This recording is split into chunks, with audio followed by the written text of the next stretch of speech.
Voilà. Et dans Acte 5, verset 1, nous on s'est posé la question. Le Saint-Esprit chrétien là, il avait seulement tué un homme puis sa femme à cause de eux, leur propre bien. Et la Bible nous dit que non, c'est parce que l'homme avait menti au Saint-Esprit. Il a menti comment? C'est ma chose, j'ai vendu. Je te dis, voici ta part. Mais tu me tues à cause de ma chose. Vous comprenez bien? Maintenant, est-ce que dans le christianisme, quand un homme ment, là, on le tue? C'est la question. Donc nous allons pousser aujourd'hui dans Acte 13, verset 1, toujours pour voir ce Saint-Esprit-là, ce qu'il est dans la Bible.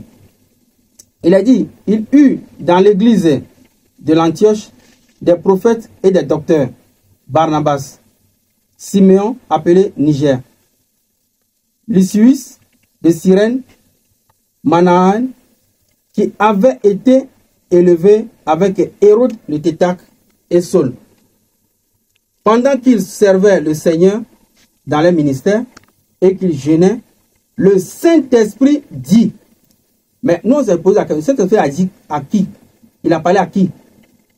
Mettez-moi à part Barnabas et Saul pour l'œuvre à laquelle je les ai appelés. Mais le Saint-Esprit avait parlé à qui?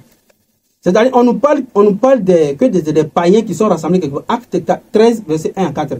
C'est des païens qui étaient rassemblés. Et puis, du coup, on nous dit que le Saint-Esprit a dit que non, mettez-moi à côté Barnabas et puis Paul. Il a dit à qui? Question. Ça dit, la Bible, c'est comme c'est un théâtre. Il ne veut même pas qu'on pose la question sur les faits.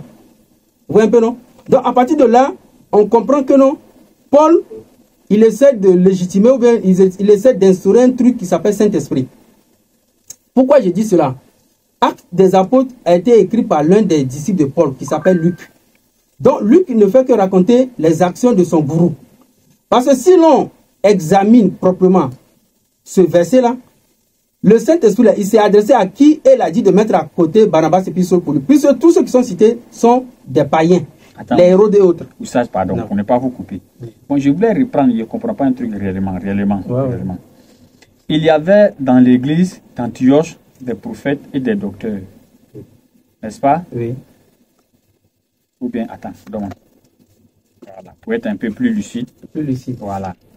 Il y avait dans l'église d'Antioche des prophètes et des docteurs. Barnabas, Siméon appelé Niger, Lysius de Cyrène. Lysius, c'est un païen.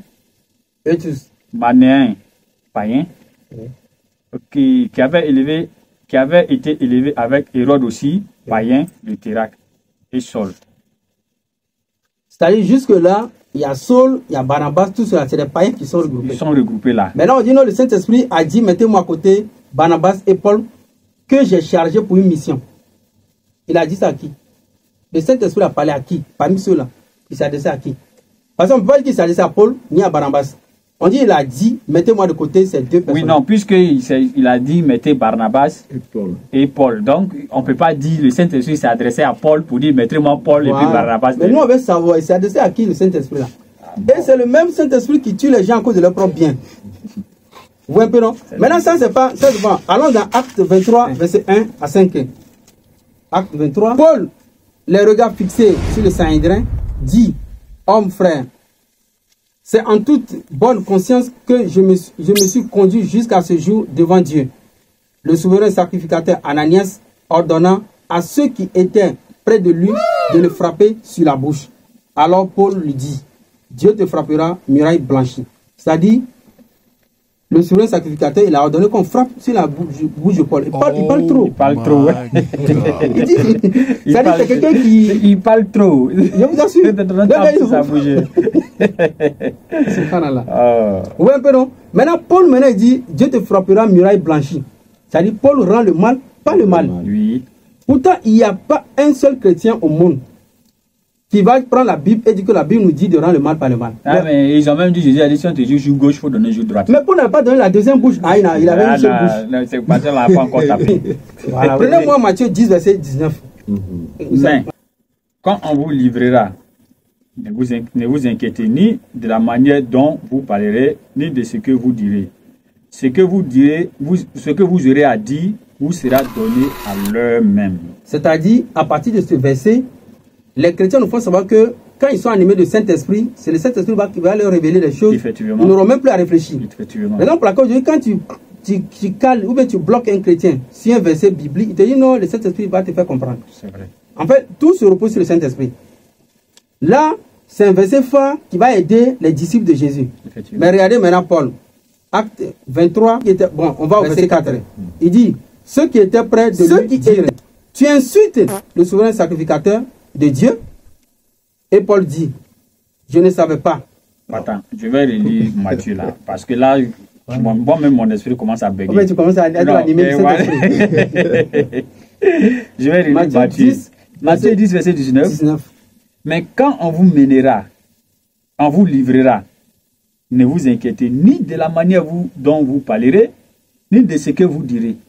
Ce que vous aurez à dire vous sera donné à l'eux-mêmes. Par le Saint-Esprit. Ok. Donc là, Paul, maintenant, quand il a fini d'insulter le souverain sacrificateur, les gens disent, mais ceux qui étaient près de lui dire, tu as insulté le souverain sacrificateur de Dieu. Et Paul dit, je ne savais pas, frère, que c'était le souverain sacrificateur. Ça dit, Paul lui-même, il n'est pas animé par le Saint-Esprit. Mais aujourd'hui, il y a les chrétiens qui pensent qu'ils sont animés par le Saint-Esprit. Raison pour laquelle nous, on pose la question. Si il y a toute une divergence autour de ce Saint-Esprit-là, et on voit ce Saint-Esprit qui tue les gens à cause de leur propre bien, on se pose la question, est-ce que ce Saint-Esprit est vraiment une chose réelle qui a un effet? Pourquoi? Je vais aller encore plus loin. Les chrétiens disent que la Bible, il faut la comprendre par le Saint-Esprit. Aujourd'hui, on a des témoins de Jéhovah, on a des assemblées de Dieu, on a des protestants, on a les catholiques, on a tout et on a tout. Maintenant, c'est quel Saint-Esprit qui est en train de conduire tout cela?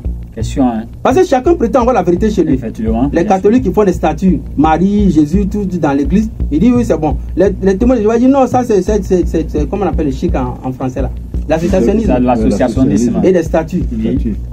Les assemblées de Dieu. Chacun s'écarte et prétend avoir la vérité. Maintenant, eux tous, ils nous disent que chaque chrétien est animé de Saint-Esprit. Et ils nous disent que c'est le Saint-Esprit qui va les conduire.